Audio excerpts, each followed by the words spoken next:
Et nous allons parler de Saint-Laurent dans 10 minutes pour convaincre notre invité, c'est Claude Boucran, bonjour. Bonjour. Alors, mon sens politique aiguisé me fait penser que vous avez toutes vos chances puisque vous êtes le seul en lice sur la commune de Saint-Laurent, c'est bien cela ? Ça semble un avantage, oui, je crois. Ça semble effectivement un avantage. Alors, parlez-nous un peu de vous, puisque la maire sortante Stéphanie Cadoré n'a pas souhaité se représenter. Tout à fait. Déjà, est-ce que vous savez pour quelles raisons ? Ce sont des raisons tout à fait personnelles qui incombent à elle. Donc, est-ce que ça prend trop de temps, ça prend beaucoup de temps de diriger Saint-Laurent ? Oui, je pense que toutes les petites communes, ça prend beaucoup de temps quand même. Et un partage qu'elle devrait faire entre sa vie professionnelle, familiale et communale. Donc, vous étiez son premier adjoint, c'est bien ça ? J'étais son premier adjoint, oui. Et vous vous êtes dit, pourquoi pas moi ? Ou on vous a poussé un petit peu en vous disant... Non, ça se fait un peu naturellement. Donc, étant premier adjoint, donc, elle m'en a parlé, je pense, en premier. Et tout naturellement, donc, vu que je suis retraité, j'avais un peu plus de temps disponible et je m'étais pas mal impliqué dans toutes ces activités. Donc vous connaissez l'essentiel des dossiers, vous êtes prêt à reprendre en main Saint-Laurent ? Oui, je pense. J'ai quand même réfléchi avant de me lancer. Et puis, ayant suivi la plupart des dossiers d'assez près, donc je pense que je peux mener cette équipe-là. Est-ce que vous voulez être maire dans la continuité totale ou un petit peu dans la rupture quand même ? C'est-à-dire, qu'est-ce qui va changer concrètement avec vous pour les habitants de Saint-Laurent ? Non, je vais continuer quand même les projets parce qu'on n'a pas tout terminé les projets engagés. Qu'est-ce qui est en cours ? Alors en cours, nous avons les captages. L'eau nous intéresse beaucoup parce que l'eau, c'est une définition quand même de la commune de Saint-Laurent. Ouais. Et en ce moment, on refait un projet de captage. Et imaginez-vous que c'est un projet qui a été lancé en 1992. D'accord. Donc, et concrètement, qu'est-ce qui est fait exactement ? Concrètement, ce sont les captages, tous les ouvrages qui sont faits dans la montagne, les captages d'eau, parce que Saint-Laurent est autonome en son eau, avec son eau potable. Et ces captages qui datent de 50, voire 70 ans, donc on les refait tous.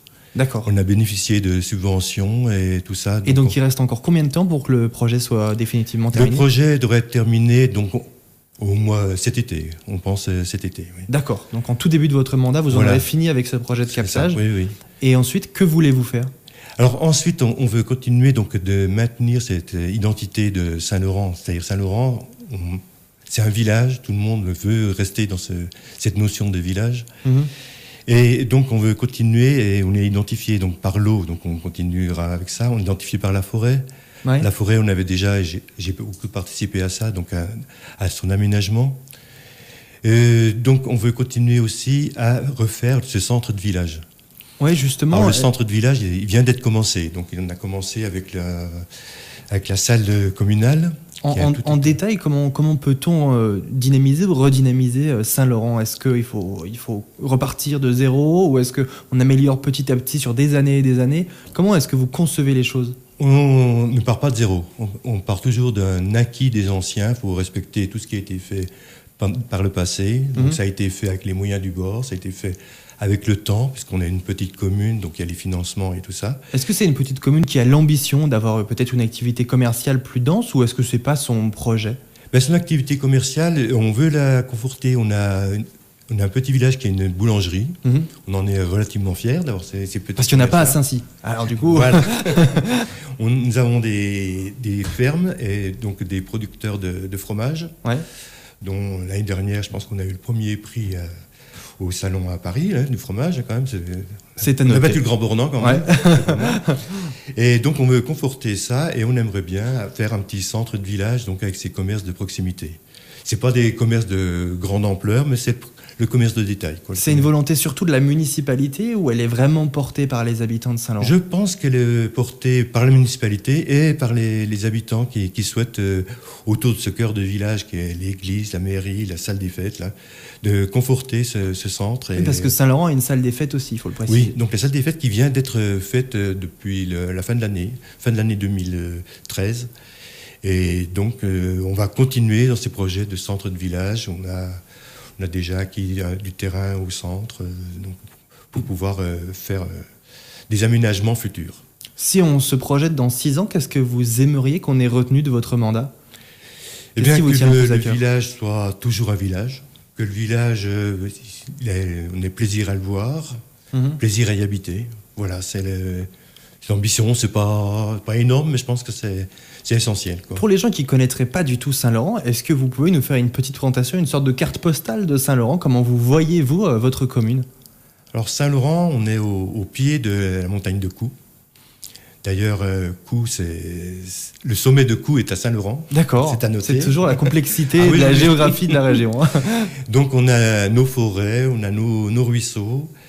Donc ce petit village, on y accède en montant au-dessus de Saint-Pierre, en montant au-dessus de Saint-Cy et La Roche. Donc on est sur un petit plateau, là.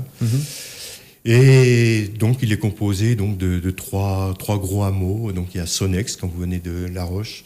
Ensuite vous arrivez au Chef-Lieu. Et ensuite vous avez Moussy, qui est plus au-dessus des gorges qui dominent le Petit Bournan et Saint-Pierre. Et combien d'habitants, Saint-Laurent? 850 habitants. Et combien d'entreprises, sociétés? Des artisans. Des artisans. Je n'ai pas le nombre exact, mais ce sont des artisans. On a pas mal d'artisans dans la menuiserie, dans le bois. Et on a des fermes avec le fromage et tout ça. Fromage de chèvre, fromage de vache. Parlons un peu de vous, Claude Boucran. Pour les gens qui ne vous connaissent pas, vous étiez donc le premier adjoint de la maire sortante. Mais qui êtes-vous dans la vie? Alors dans la vie, eh bien, j'ai 64 ans. Je suis retraité. Je suis marié, père de 2 enfants. J'ai 4 petits-enfants. Et vous avez toujours vécu à Saint-Laurent? Non, je n'ai pas toujours vécu à Saint-Laurent. Je suis à Saint-Laurent depuis 1982. Et j'ai commencé à travailler donc, à la Banque Populaire Savoisienne de Crédit, qui maintenant c'est la Banque Populaire des Alpes, et j'étais à l'informatique. D'accord, et on en parlait d'ailleurs il y a hors antenne parce que c'est exactement à l'endroit où sont situés les locaux de Périne FM dans lesquels nous parlons aujourd'hui. Voilà. Vous avez travaillé ici mais dans un autre contexte. C'était le groupement informatique des Aforêts à l'époque. Un mot de la CCPR, comment est-ce que vous envisagez son évolution et comment vous voyez les choses? Est-ce que d'après vous, la communauté de communes a vocation à remplacer de plus en plus et à mutualiser les compétences avec les municipalités? Ou est-ce qu'au contraire, il faut vraiment garder une municipalité forte et une communauté de communes pour certains dossiers uniquement? Moi, je pense qu'il faut garder une municipalité forte. On a besoin de la communauté de communes, ne serait-ce que pour l'assainissement, ne serait-ce que pour tout ce qui est traitement des déchets, ça c'est imparable. Mais les compétences qui sont actuelles, nous, on sont satisfaits, on n'a pas en prévision de demander la loi va imposer de plus en plus d'avoir une mutualisation et d'avoir un transfert de compétences vers les communautés de communes. Mais de certaines activités, les activités qui sont mutualisées actuellement nous conviennent parfaitement et on n'en demande pas plus pour l'instant. Vous imagineriez pas d'autre chose à mutualiser pour l'instant? Non, pas du tout. Le gros des projets est... On a les transports en commun, on a toutes ces choses-là que, bien sûr, une petite commune ne peut pas elle-même réaliser. Mais non, donc, dans l'ensemble, on fait partie prenante de cette communauté de communes. Nous, on apporte, il y a des communes qui apportent leur commerce, nous, on apporte notre cadre de vie, on apporte ça. Donc, je pense on favorise aussi l'ensemble du Pays Rochois. On forme un tout, quoi. Cette communauté de communes, justement, sa présidence va être remise en jeu. Est-ce que c'est un poste que vous pourriez briguer? Non, pas du tout. Ça ne vous intéresse pas? Non, je pense qu'il faut avoir quand même plusieurs années plusieurs mandats derrière soi pour bien connaître. Et est-ce que vous avez déjà réfléchi à une préférence parmi ceux qui sont les potentiels candidats? Je pense notamment à Marin Gaillard ou à Michel Tabuy, qui semble intéressé également par le poste. Moi, j'ai été entièrement satisfait de ce qu'a fait M. Marin Gaillard. Là. Ça a été une bonne gestion, j'ai trouvé. Donc, je ne vois pas pourquoi ça changerait. Vos relations sont bonnes avec l'ensemble des élus. Vous avez été premier adjoint, j'imagine que vous avez fréquenté le petit monde du Pays Rochois, le petit monde politique du Pays Rochois. Est-ce que justement vos relations sont bonnes avec tout le monde et comment ça se passe? Oui, je pense que ça se passe très bien. On a ces relations qu'on concrétise tous les ans avec les cérémonies des vœux des maires. Donc on va chacun dans la commune du voisin et dans les 8 autres communes puisqu'on forme 9 communes au total. Là. Et oui, ça se passe très bien, il y a une bonne convivialité et je vois toutes les séances qui sont passées avec la communauté de communes, ça s'est très bien passé. On a monté le SCOT, on a monté j'ai trouvé que c'était un bon travail d'équipe et j'espère que ça continuera pour le prochain. Là. Claude Boucran, il nous reste moins d'1 minute.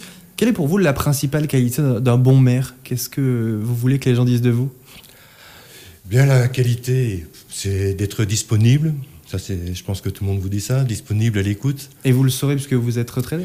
Oui, je le souhaite, mais je voudrais quand même pas ne passer trop de temps quand même.